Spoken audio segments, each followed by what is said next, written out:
আল্লাহ বলছে কে রে? গাঁজাখোর আমাদের সমাজে আছে না নাই? মদখোর আমাদের সমাজে আছে না নাই? সুদখোর আমাদের সমাজে আছে না নাই? আমাকে বিবেক থেকে জবাব দিবেন, একটা আওয়াজ করবেন না। যারা মদ খায়, যারা গাঁজা টানে, যারা সুদ খায়, ঘুষ খায়, তারা কি জাহান্নামে যাবে না জান্নাতে যাবে? জান্নাতে যাবে না জাহান্নামে যাবে? আজকে তাফসীর প্রোগ্রামে যারা আমরা বসেছি, আজকে আমরা আমাদের তাফসীরের শুরুতেই আমাদের ডেস্টিনেশন ঠিক করে নিব যে আমরা যেতে চাই জান্নাতে। আমরা যেতে চাই কোথায়? জাহান্নামী ব্যক্তি আর জান্নাতি ব্যক্তি কি সমান হতে পারে? জাহান্নামী ব্যক্তির স্ট্যাটাস, মান মর্যাদা আর জান্নাতি ব্যক্তির মান মর্যাদা কখনো সমান হতে পারে? এজন্য আল্লাহ তাআলা কোরআনে বলেছেন, লা ইয়াস্তাওয়ি আসহাবুন নারি ওয়া আসহাবুল জান্নাহ, আসহাবুল জান্নাতি হুমুল ফাইজুন। আল্লাহ তাআলা বলেছেন, the people of paradise and the people of hellfire, they are not equal ever. The people of paradise, they are gain the ultimate success in their life. যারা জান্নাতি আর যারা জাহান্নামী তারা কখনো সমান হতে পারে না। যারা জান্নাতি তারাই হচ্ছে প্রকৃতপক্ষের সফল। সুবহানাল্লাহ। এজন্য জান্নাত পাওয়ার দরকার আছে না নাই? হাদিসে রাসূল কারীম সাল্লাল্লাহু আলাইহি ওয়াসাল্লাম বলেছেন, সবচেয়ে হায়ার লেভেলের যে ক্লাস জান্নাতের, এই জান্নাতটার নাম হচ্ছে জান্নাতুল ফিরদাউস আল আলা। আল্লাহু আকবার। ইদা সালতুমুল্লাহ আল জান্নাহ ফাসআলুহু আল ফিরদাউস। যখন তোমরা আল্লাহর কাছে জান্নাত চাইবা, ছোট জান্নাত চাইবা কেন? বড় জান্নাতটা চাও। বড় জান্নাতটার নাম কি? সিরাজগঞ্জ মানুষ কিন্তু স্লো হয়ে যাচ্ছে না, আওয়াজ করে বলতে হবে, জান্নাতটার নাম কি? আরব যারা আমরা সেখানে বসেছি, এখান থেকে নিয়ে শুরু করে শেষ পর্যন্ত, আর যেমন আমরা এখানে বসেছি, আল্লাহ আমাদের সবাইকে তুমি জান্নাতুল ফিরদাউসে একসঙ্গে বসার তৌফিক দিও। পেছনের ভাইরা আমিন পড়েন না, জোরে কোন আমিন। আমরা সবাই যদি আল্লাহর জান্নাতে ঢুকে যাই, আল্লাহর জমির কি কমতি হয়ে যাবে? আল্লাহর কি জায়গার অভাব হয়ে যাবে? হাদিসে কুদসি শোনেন, আল্লাহ তাআলা বলেন, লাউ আন্না আউওয়ালাকুম ওয়া আখিরাকুম ওয়া ইনসাকুম ওয়া জিন্নাকুম কামু আলা সাঈদিন ওয়াহিদ। এই পৃথিবীর সমস্ত মানুষ, সমস্ত জিন, সমস্ত সৃষ্টি জীব যদি পৃথিবীর এক প্রান্তে দাঁড়িয়ে যায়, আল্লাহকে বলে, আল্লাহ এইটা দাও, টাকা দাও, গাড়ি দাও, বাড়ি দাও, পয়সা দাও, ধন সম্পত্তি দাও, আর আল্লাহ তাআলা বলছেন তোদের সবাইকে সব কিছু দেওয়ার পরেও আমি আল্লাহ ধনভাণ্ডার থেকে 1 ইঞ্চি পরিমাণ কমবে না। সুবহানাল্লাহ। আল্লাহর ধনভাণ্ডারে কোনো অভাব আছে? আর তুমি আমাদের সবাইকে জান্নাতুল ফিরদাউসের ছোট্ট একটা জায়গা হলেও করে দিও, বানাবে। এই জান্নাতে যেতে হলে কাজ করতে হবে একটা। সিরাজগঞ্জের মানুষ কাজ করতে হবে কয়টা? আওয়াজ কিন্তু কাঙ্ক্ষিত আওয়াজ হচ্ছে না, আওয়াজ দিয়ে বলতে হবে কয়টা? বাঁচেন আর মরেন ইসলামের পক্ষে মরতে হবে, ইসলামের পক্ষে বাঁচতে হবে। ইসলামের পক্ষে যখন আপনি কাজ করবেন, বাধা আছে না নাই? মুসলমান ঘরের সন্তানের আওয়াজ হবে একটা, বাঁচলে মুজাহিদ, মরলে শহীদ। আপনি কাউকে ভয় পান নাকি? ভয় পাওয়ার সোর্স তো এক জায়গায়, তিনি কে? আল্লাহর কথা বলতে গিয়ে পৃথিবীর কোন মাখলুককে ভয় পাওয়া যাবে না। আমরা যতদিন বেঁচে আছি ইসলামের পক্ষে কাজ করব, রাজি আছেন ইনশাআল্লাহ? বাতিল শক্তিরা চায় ইসলাম থেকে রুখে দিতে, কিন্তু তারা আজকে দেখতে পাচ্ছে না যে যুবকরা আজকে কনসার্টে নয়, তাফসীর প্রোগ্রামে ভিড় করতে শুরু করে দিয়েছে। মুসলমান যুবক, তোমাকেই খুঁজছে বাংলাদেশের লাল সবুজের পতাকা। তুমি চাইলে সমাজটাকে পাল্টাতে পারো, তুমি চাইলে আগামী ডিজিটাল বাংলাদেশ করতে পারো। আওয়াজ দিয়ে বলেন ঠিক কিনা? আমার এই বাংলাদেশ, এটা আমার বাংলাদেশ, এটা আপনার বাংলাদেশ, এটা আমাদের সবার বাংলাদেশ। পরিবর্তন আনতে হলে সবাইকে পরিবর্তন করতে হবে, ঠিক কিনা বলেন? এই জন্য যুবক, তোমরা যারা এসেছো, তোমাদের ভেতরে আছে প্রাণ ঢালা উচ্ছ্বাস, প্রাণ শক্তি। তোমরা চাইলে বাতাসের গতিকে পাল্টাতে পারো। তোমাদেরকে আল্লাহ তাআলা হিউজ ক্যাপাসিটি দিয়েছেন, অনেক শক্তি দিয়েছেন, মেধা দিয়েছেন। প্রেম করে মেধাকে নষ্ট করে দিও না। পর্নোগ্রাফি দেখে ক্যারিয়ারকে নষ্ট করে দিও না। শপথ গ্রহণ করো আল্লাহর জমিনে ইসলামের বিপক্ষে কেউ যদি কথা বলে, আমার এই বাংলার মাটির স্বাধীনতার সার্বভৌমত্ব কেউ যদি খুবলে খুবলে খেতে চায়, আর ডাক যদি আসে জীবন দিয়ে ইসলামকে রক্ষা করতে হবে, দেশকে রক্ষা করতে হবে, জীবন দিয়ে শহীদ হতে কারা কারা প্রস্তুত, হাত তুলে আল্লাহকে দেখায় না।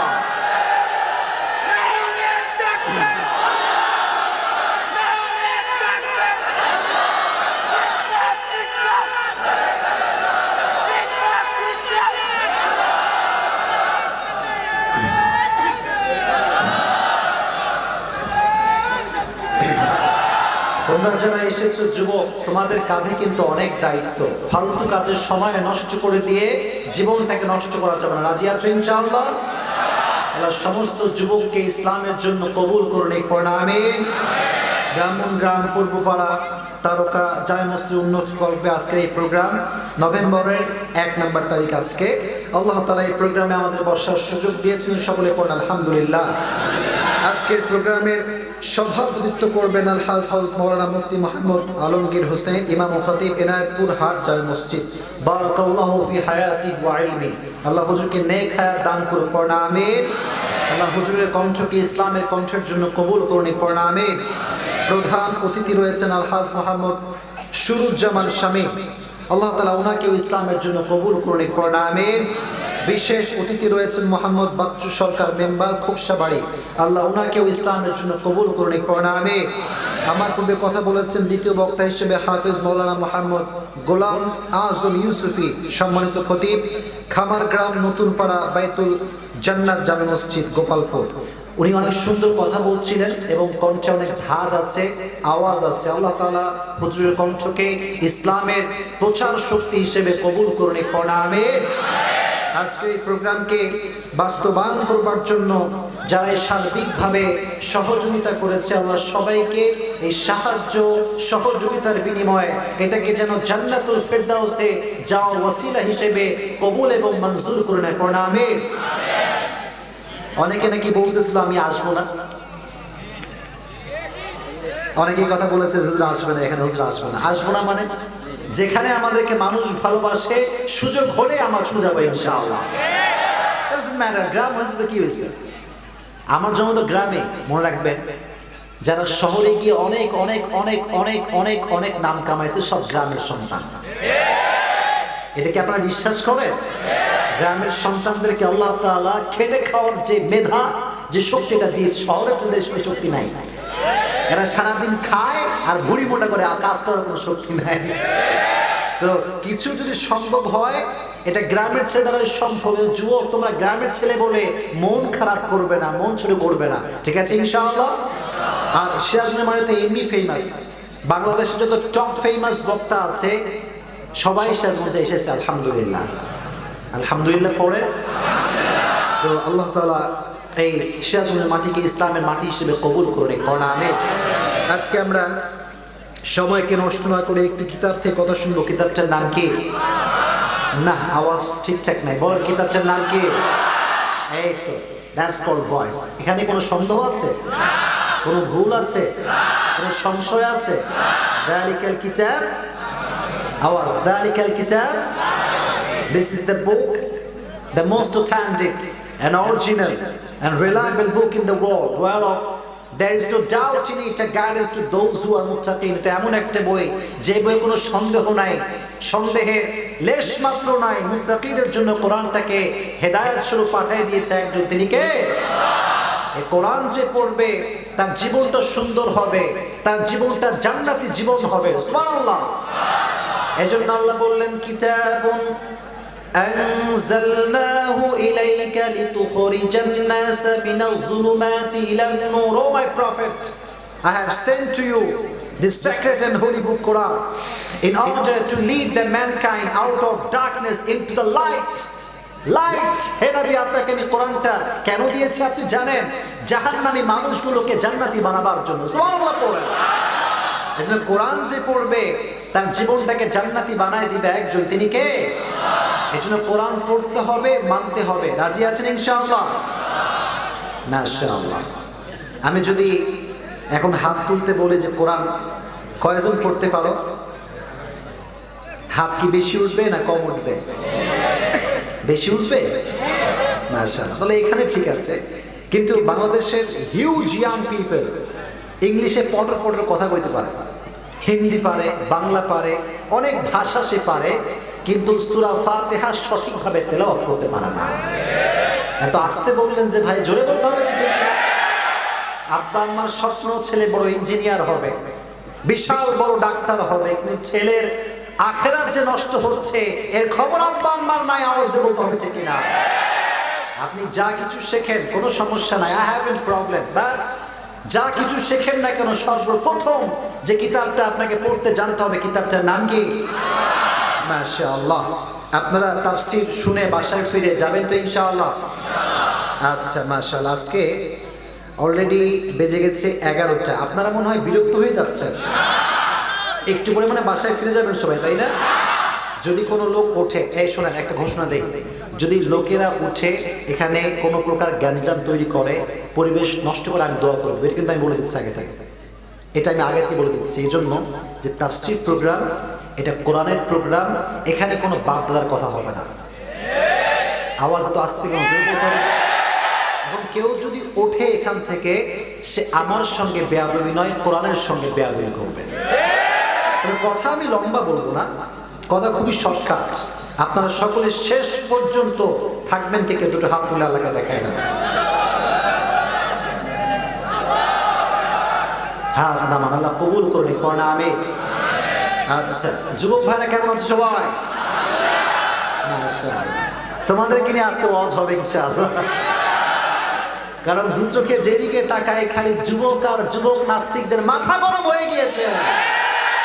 তারা ডাকে বাম দিকে, আমরা ডাকি ডান দিকে, যুবকরা সব যায় ডান দিকে। আওয়াজ দিয়ে বলতে হবে ঠিক না?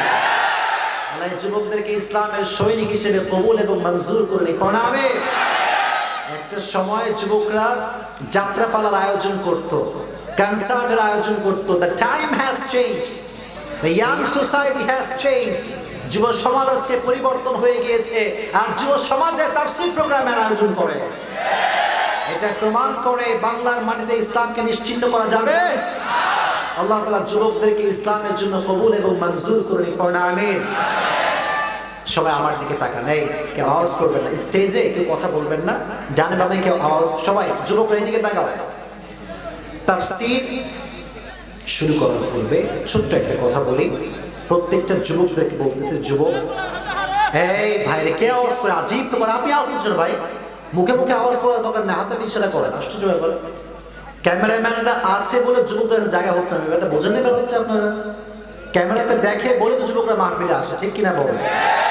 ক্যামেরাম্যানরা জাস্ট একটু পরে বসে যাবে, আর কেউ দাঁড়াবে না, আপনাকেও দাঁড়াবে না, ঠিক আছে ইনশাআল্লাহ ভাই? বাস ক্লিয়ার হয়ে গিয়েছে। শোনো যুবক, একটা ইনস্ট্রাকশন দেই, কোরআন থেকে আমরা আজকে তাফসীর শুনবো, রাজি আছেন ইনশাআল্লাহ? বর্তমান সময়ে যুবকদের সবচেয়ে বড় প্রবলেম হচ্ছে প্রেম, ভালোবাসা, এগুলো। এটা কি ঠিক না বেছে? বেশিরভাগ যুবক আজকে সুইসাইড করছে এই প্রেমের পাল্লায় পড়ে। তো আজকে তোমাদেরকে একটা কথা বলবো, 2 মিনিট, তারপরে তাফসীর শুরু করবো। শোনো, শোনা যায় আমার কথা? যুবকরা বোঝা যায় আমার কথা? আজকে সোজা তোমাদের যাদের হারাম রিলেশনশিপ আছে, শোনো, বাসায় গিয়ে গার্লফ্রেন্ড আছে, কল দিবা ইনশাআল্লাহ। কি বলবো আমি শিখাই দিচ্ছি। গার্লফ্রেন্ডে কল দিয়ে বলবা যে দেখো জান, অনেক হয়েছে, জীবনে অনেক পাপ করছি, অনেক অন্যায় করছি, কিন্তু আজকে নিয়ত করে বাসায় আসছি, বাঁচি আর মরি, হালালে বাঁচতে চাই, হালালে মরতে চাই, হারামে আমার পক্ষে থাকা আর সম্ভব নয়। আচ্ছা, এটা তোমার মনটা খুব ভালো, সফট হার্টের মানুষ তুমি, তোমার কথা তুমি বলে ফেললে। এখন দেখো রিয়াকশনটা আসলে কি আসে।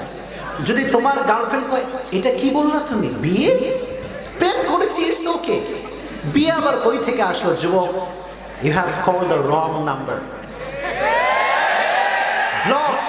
Block her right now, block her, এখনই তাকে ব্লক করো। যদি এখন ব্লক না করো, আগামীতে পাবনা যাওয়ার জন্য প্রস্তুতি গ্রহণ করো, সোজা ব্লক হয়ে যাবে। কারণ শোনো, এর কারণটা হচ্ছে তোমাকে যদি কোনো মেয়ে হালাল ভাবে পেতে চায়, হালাল ভাবে ভালোবাসতেই চায়, তুমি যখন তাকে বিয়ের প্রস্তাব দিবা, আল্লাহর কসম যুবক, তার মতো সুখী, তার মতো খুশি আল্লাহর আকাশের নিচে জমিনের উপর আর কেউ হবে না।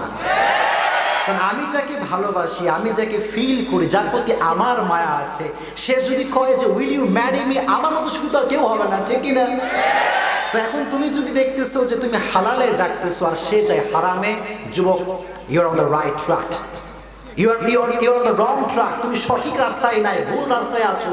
ফিরে আসো, নয় আগামীতে সুইসাইড করার জন্য প্রস্তুতি গ্রহণ করো, কারণ এটার পরিণতি খুব খারাপ। কয়েকদিন আগে আমার একজন ফ্রেন্ড মক্তবে একসঙ্গে পড়ছে, এই মেয়ের পাল্লায় পড়ে গলায় দড়ি দিয়ে আত্মহত্যা করে মারা গেছে। নাউজুবিল্লাহ পড়েন। সো হারাম রিলেশনশিপ তুমি করছো, প্রেম তুমি করছো, দ্বিতীয় পক্ষ যে তোমাকে ভালো না বাসে, ব্রেকআপ হলে কষ্ট পাবা তুমি, মন ভাঙবে তোমার, জীবন নষ্ট হবে তোমার, ক্যারিয়ার নষ্ট হবে তোমার। আর সে আরেক জায়গায় বিয়ে করে সুখে শান্তিতে বিন্দাস সংসার করবে, আর তুমি মদ গাঁজা খাইয়া জীবন সব শেষ হয়ে যাবে। Just take it seriously. আমি সিরিয়াস বলতেছি, হাসি না। আজকে গিয়ে সোজা ব্রেকআপ হয়ে যাবে। রাজি আছেন ইনশাআল্লাহ? या तो शादी कर लो या तो छोड़ दो। অপশন এক, या तो शादी कर लो या तो। আল্লাহ তাআলা যুবকদেরকে বোঝার তৌফিক দান করুক, সবাই পড়া আমিন। আজকে আমরা কোরআনের যে সূরার তাফসীর শুনবো, সূরাটার নাম হচ্ছে সূরাতু আলাম নাশরাহ। সূরাটার নাম কি? আওয়াজ। সূরাটার নাম কি? যে যুবক আমার তাফসীর শোনাতে পারবে মুখস্থ, তাকে আমি হাদিয়া দিও পকেট থেকে, মানিব্যাগ থেকে টাকা বের করে। এখন কে শুনবেন, কে বলবেন, দ্য ডিসিশন ইজ ইয়োর্স। মনোযোগ দিয়ে শোনা যাবে তো ইনশাআল্লাহ? মাশাআল্লাহ। সূরাটার নাম হচ্ছে সূরাতু আলাম নাশরাহ। এটা কোরআনের সংখ্যা অনুযায়ী, সূরার সংখ্যা অনুযায়ী 94তম সূরা। কত নম্বর সূরা? এই সূরার ভিতর আয়াত সংখ্যা হচ্ছে 8টা। জোরে বলেন কয়টা? মাশাআল্লাহ। এটা হচ্ছে মাক্কি সূরা। মাদানী না মাক্কি? নবীজির জীবনে পর্ব হচ্ছে 2টা। জোরে বলেন কয়টা? 1 নাম্বার পর্বের নাম হচ্ছে মাক্কি। নাম কি? আওয়াজ। 1 নাম্বার, 2 নাম্বার মাদানী। আচ্ছা ভাই, মদিনা নাম শুনলেই মনে একটা শান্তি লাগে কি লাগে না? বলেন লাগে কি লাগে না? আমি কয়েকদিন আগে উমরাহ থেকে আসছি, মানে আপনারা সবাই মুরব্বী আমার, আপনাদেরকে আমি শেয়ার করি। আপনারা যারা জান নাই, আমরা জাস্ট শেয়ার মাই এক্সপিরিয়েন্স, যেটা আমি ফিল করেছি।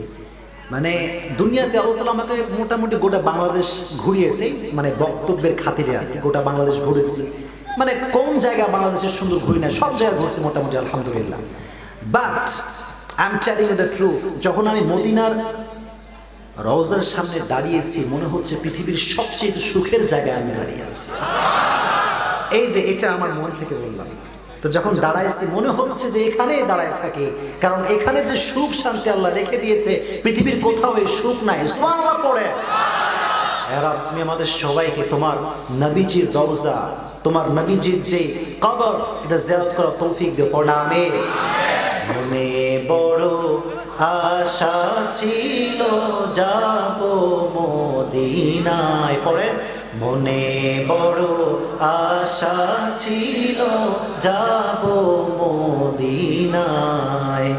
সালাম আমি করব গিয়ে, সালাম আমি করব গিয়ে নবীর রওজায়।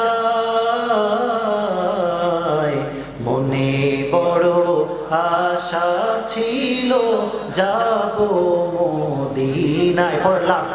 মনে বড় আশা ছিল যাব মদিনায়। আল্লাহ তৌফিক দেব না আমি। এজন্য এই সূরাটা হচ্ছে মাক্কি সূরা। সূরাটা কি সূরা? মাক্কি সূরা। আয়াত সংখ্যা হচ্ছে 8টা। আওয়াজ দিয়ে বলেন কয়টা? এটি 3 ভাগে বিভক্ত। প্রথম 4 আয়াতে আল্লাহ তাআলা নবীকে কি নিয়ামত দিয়েছেন, নিয়ামতের বর্ণনা। কিসের বর্ণনা? মাশাআল্লাহ। 5 এবং 6 নম্বর আয়াতে আল্লাহ তাআলা নবীকে দিয়েছেন সান্ত্বনা, কন্ডোলেন্স, কনসোলেশন। 5 এবং 6 নম্বর আয়াত। সর্বশেষ 2 আয়াতে আল্লাহ তাআলা নবীকে দিয়েছেন দিক নির্দেশনা। সুবহানাল্লাহ পড়ে। ভাগ পেলাম 3টা। প্রথম 4 আয়াতে নিয়ামতের বর্ণনা, 5 এবং 6 নম্বর আয়াতে সান্ত্বনা, 7 এবং 8 নম্বর আয়াতে দিক নির্দেশনা। কি নির্দেশনা? এই কথাগুলো আমরা তাফসীর আকারে শুনবো। রাজি আছেন ইনশাআল্লাহ? দুটো হাত তুলুন আমার সঙ্গে সবাই। মন প্রাণ উজাড় করে সমস্ত লাজুকতা ভীতুকতা দূর করে দিয়ে তাকবীর দেন, লিল্লাহি তাকবীর, লিল্লাহি তাকবীর। হাত নামান। আল্লাহ তাআলা বলছেন আলাম নাশরাহ, তাফসীর শুরু হচ্ছে, মনোযোগ। আলাম নাশরাহ লাকা সাদরাক, হে নবী আমি কি আপনার হৃদয়টাকে উন্মোচিত করে দেইনি? আমি কি আপনার সামনে সত্যকে তুলে ধরিনি? আপনার সামনে যখন সত্য ক্রিস্টাল ক্লিয়ার, তখন আপনি গোটা বিশ্বের সামনে ইসলামের কথা বলবেন, আপনার চুল পরিমাণ কোনো ভয় লাগবে না। আওয়াজ দিয়ে বলতে হবে ঠিক কিনা? যার হৃদয় সাহস আছে সে বুক ফুলিয়ে কথা বলে, বাঘের বাচ্চার মতো কথা বলে, গর্জন দিয়ে কথা বলে, বিড়ালের বাচ্চার মতো কথা সে বলে না। এজন্য নবীর হৃদয়কে খুলে দিয়েছে একজন, তিনি কে? হৃদয় খোলার দ্বারা তাফসীরে আসছে তিনটা অর্থ হতে পারে। এক নাম্বার, নবীর হৃদয়ে সাহস দিয়েছে একজন, তিনি কে? দুই নাম্বার, নবীর হৃদয়কে বিশাল বড় প্রশস্ত হৃদয় করে দিয়েছে কে? I make you the broad-minded personality in this world. হে নবী, আপনার মনটা সংকুচিত হৃদয় নয়, এটাকে আমি পাহাড়ের মতো সুবিশাল, সাগরের মতো সুউচ্চ করে দিয়েছি। সুবহানাল্লাহ। আচ্ছা, এবার আসেন শিক্ষা। আমরা যারা এখানে এসেছি, ইভেন বাংলাদেশের যারা আছে, আমাকে বিবেক থেকে বলেন, আমাদের মনটা কি আসলে বড় না ছোট? না না না না না, বড় না। আমাদের মনটা আসলে কি? আসলে কি বলেন? আচ্ছা, প্রমাণ দিচ্ছি। এর প্রমাণটা হচ্ছে এখনকার সময়ে এত ছোট মন আমাদের। যে কোনো বক্তা ওয়াজ যখন করে স্টেজে, এই চেয়ারে শ্রোতা বলে এটা মনে হয় ওয়াহাবি বক্তা, এটা মনে হয় সুন্নি বক্তা, এটা মনে হয় আহলে হাদিস বক্তা, এটা মনে হয় হানাফি বক্তা। মারামারি আছে না নাই? এটা হচ্ছে the sign of narrow minded personality। আমাদের মন যে ছোট, এটাই তার প্রমাণ, ঠিক কিনা? মসজিদের শুরুতে লেখা আছে আহলে হাদিস মসজিদ। এটা আমি কাউকে ক্রিটিসাইজ করছি না, আমরা সবাইকে রেসপেক্ট করি। এখানে ভালোবাসার জন্য আসছি, মারামারি করবার জন্য আমি আসি নাই, ঠিক কিনা? আপনি এটা লিখে কি বোঝালেন? যে এটা আমাদের মসজিদ, তোমরা একটু দূরে থাকো। আসলে এটার অর্থ এরকম কিনা বলেন আপনারা? কেন লেখা থাকবে এটা ভাই? মসজিদ তো সবার, এখানে সুন্নি হোক, ওয়াহাবি হোক, জামাত হোক, হেফাজত হোক, এটা পরিচয় নয়। এখানে মূল পরিচয় মুসলিম ঘরের সন্তান। We have to belong the broad-minded personality। এই ছোট মন আমাদের এই জন্য, এবং এই ছোট মনের কারণে নাস্তিকরা আজকে ইসলামটাকে হাসির পাত্র বানায় ফেলছে। আজ থেকে মারামারি করা যাবে? এই শোনো যুবকরা, প্রত্যেকটা আলেমকে মুসলমান হিসেবে ভালোবাসবা। রাজি আছো ইনশাআল্লাহ? কোনোদিনও কোনো আলেমকে টুপি দেখে ভাগাভাগি করবা না। কোনো আলেমকে কওমি না আলিয়া, সুন্নি না ওয়াহাবি, দেওবন্দি না অন্য দল, এগুলো তরিকা দিয়ে ভাগাভাগি করবা না। প্রথমেই দেখে বলবা he is from Muslim family, he is from Muslim family. এটা তার ফার্স্ট পরিচয়। আমাদের প্রথম পরিচয় আমরা মুসলিম। যদি বলেন আমাদের প্রথম পরিচয় কি?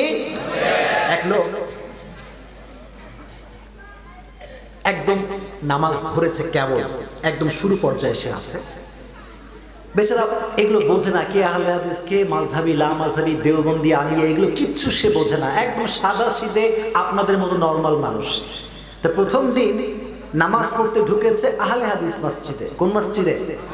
আওয়াজ নাই, জোরে বলেন কোন মসজিদে? তো আমার পরিচয়টুকু আহলে হাদিস ভাইরা হাত বাঁধে বুকের উপরে। হাত বাঁধে কোথায়? বুকের উপরে। তো সে প্রথম দিন জাস্ট বোঝাবার জন্য বলছে আমাদের মনটা কত ছোট। আচ্ছা, আগে বলো নবীর মনটা ছোট না বড়? তো প্রথম দিন যখন হাত বাঁধছে বুকের উপরে, কাউকে ক্রিটিসাইজ করছে, জাস্ট বোঝাবার জন্য বলছি। তো আহলে হাদিস ভাইরা নামাজ শেষে ওটা ধরছে চেপে, না ভিড় দিচ্ছে, হাত হাদিস তুই কই পাইছিস? এ কি হাদিসের কিছু বোঝে ভাই? আরে আওয়াজ নেই, বোঝে? সে বলছে আই এম রিয়েলি সরি, আগামীকাল থেকে বুকের উপরে হাত বাঁধতে হবে। এখন তারপরে দিন বেচারা নামাজ পড়তে ঢুকছে হানাফি মসজিদে। কোন মসজিদে ঢুকছে? হানাফি ভাইরা কি বুকের উপর হাত বাঁধে, নাভির নিচে হাত বাঁধে? নাভির নিচে হাত বাঁধে। তো সেদিন সে মনে করতে চায়, হায় গতকাল ধমক খাইছে, আজ খাওয়া যাবে না। তখন সে হাত বাঁধছে কোথায়? বুকের উপরে। তো যখন হাত বাঁধছে বুকের উপরে, তখন হানাফি ভাইরা দিচ্ছে বুকের উপরে হাত বাঁধা হাদিস কই পাচ্ছে দেখা। কিন্তু হাদিসে কিছুই বোঝে, বলে ভাই দুঃখিত, আগামী থেকে এই ভুলটা আর হবে না। তারপরে রক্তে নামাজে আসছে, কোথায় যাবে, কোন মসজিদে গেলে বাঁচতে পারবে সে খুঁজতেছে। একটা মসজিদ পাইছে, ঢুকছে, এবার ভাবতেছে বুকের উপরে হাত বাঁধলেও সমস্যা, নিচে বাঁধলেও সমস্যা, শালা আজকে হাতই বাঁধবো না, যা। এবার হাত ছেড়ে দাঁড়াইছে, এখন হাত ছেড়ে যখন দাঁড়াইছে, মুরব্বী নামাজ বাদ দিয়ে ধরতে, হাত বাঁধবি না কেন? বলছে মাফ চাই ভাই, আমি মুসলমানই না। এটা হচ্ছে কি জানেন, আমরা যে ছোট মনোমানসিকতা বিলং করি, এটা তার সবচাইতে বড় প্রমাণ। আমাকে বলছে কিনা, কে আমিন জুড়ে বললো, কে আসতে বললো, কে সূরা ফাতিহা পড়লো, কে পড়লো না, কে বুকের উপরে হাত বাঁধলো, কে নাভির নিচে হাত বাঁধলো, ইখতিলাফ করার সময় আজ শেষ হয়ে গিয়েছে। আজকে ঐক্যতার বাংলাদেশ করতে হবে ইনশাআল্লাহ। রাজি আছেন তো ইনশাআল্লাহ? আমার নবীর মনটা কি সংকুচিত না প্রশস্ত হৃদয়? মাশাআল্লাহ। 2 নম্বর ব্যাখ্যা। 3 নম্বর ব্যাখ্যা এসেছে, হে নবী আমি আপনার হৃদয়টাকে শাসকে সাজার করেছি। এটাকে বলা হয় ডাক্তারি ভাষায় ওপেন হার্ট সার্জারি, অর্থাৎ গলা থেকে নিয়ে নাভি পর্যন্ত পুরোটা ফেলে ফেলা হয়েছে। দুনিয়ার প্রতি সব মায়া, মহাব্বত, লোভ, লালসা দূর করে দিয়ে আল্লাহ তাআলা নবীর হৃদয়টাকে কোরআনের নূর দ্বারা পরিপূর্ণ করে দিয়েছে। সুবহানাল্লাহ। ব্যাখ্যা পেলাম 3টা। নবীর হৃদয়ে সাহস দিয়েছে একজন, তিনি কে? 2 নাম্বার, নবীর হৃদয়কে প্রশস্ত হৃদয় করে দিয়েছে একজন, তিনি কে? 3 নাম্বার, নবীর হৃদয়কে সিনা চাক করেছে কে? 3টা ব্যাখ্যা। 2 নাম্বার আয়াত আসেন, ওয়াদানা। মনোযোগ আছে সবার? বলেন আছে। ওয়াদানা আনকা উইজরাক আল্লাযী আনকাযা যাহরাক। হে নবী আপনার পিঠের যে বোঝা ছিল, অনেক বোঝা, আমাদের লাইফে টেনশন আছে না নাই? যুবকরা একটু কথা বলো, আছে না নাই? তোমাদের লাইফে তো খালি গার্লফ্রেন্ডের প্যারা আর প্যারা, কিন্তু মুরব্বীদের জীবনে অনেক কষ্ট আছে। আল্লাহ বলছেন নবী আপনার কষ্ট দুঃখ আমি আল্লাহ তাআলা নিজেই হালকা করে দিয়েছি। সুবহানাল্লাহ পড়ে। উইজরুন মানে হচ্ছে বোঝা। তাফসীরে এসেছে 2টি বোঝা, একটা হচ্ছে উইজরুল যাম, গুনাহের বোঝা, আর একটা হচ্ছে উইজরুল গাম, চিন্তার বোঝা। আল্লাহ তাআলা বলছেন লিয়াগফির লাকা আল্লাহু মা তাকদ্দামা মিন যামবিক ওয়া মা তাআখার। হে নবী আপনার আগের গুনাহ মাফ, পেছনের গুনাহ মাফ। সুবহানাল্লাহ। এবার নবীজি কি চিন্তা করতেন ভালো করে শুনুন। আমাদের চিন্তা টাকার চিন্তা, বাড়ির চিন্তা, কিন্তু নবীজির চিন্তা একটা, এটা হচ্ছে উম্মতের চিন্তা। কিসের চিন্তা? এবার আওয়াজ লাগবে, কিসের চিন্তা? উম্মতের চিন্তা। যে উম্মতের হায়াত এত কম, এভারেজ আমাদের হায়াত হয় কত? 63 বছর বা 60 বছর, ঠিক কিনা? এটা হচ্ছে আমাদের এভারেজ হায়াত। সব মিলিয়ে আমরা এরকম হায়াত পাই ম্যাক্সিমাম পিপল। নবীর টেনশন যে আগের উম্মতরা হাজার হাজার হাজার বছর হায়াত পেয়েছে, হাজার বছরের ইবাদত করেছে, আমার উম্মতের হায়াত তো খুবই কম। আল্লাহ বললেন নবী never lose hope and don't be frustrated, হতাশ হবেন না। ইন্না আনজালনাহু ফি লাইলাতুল কদর ওয়া মা আদরাকা মা লাইলাতুল কদর লাইলাতুল কদরি খায়রুম মিন আলফি শাহর। হে নবী আগের উম্মতরা 1000 বছর হায়াত পেয়েছে, তো কি হয়েছে?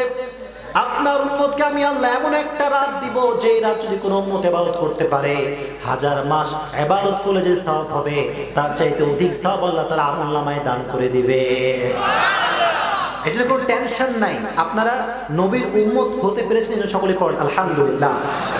সর্বশেষ, the most important mercy, wa rafa'na laka dhikrak, I have dignified the status of মুহাম্মাদুর রাসূলুল্লাহ সাল্লাল্লাহু আলাইহি ওয়াসাল্লাম। হে নবী আপনার মর্যাদা আমি আকাশ বাতাস ছাপিয়ে, সাত আকাশ কাঁপিয়ে আপনার মর্যাদা আমি আরশ পর্যন্ত পৌঁছে দিয়েছি। সুবহানাল্লাহ পড়েন।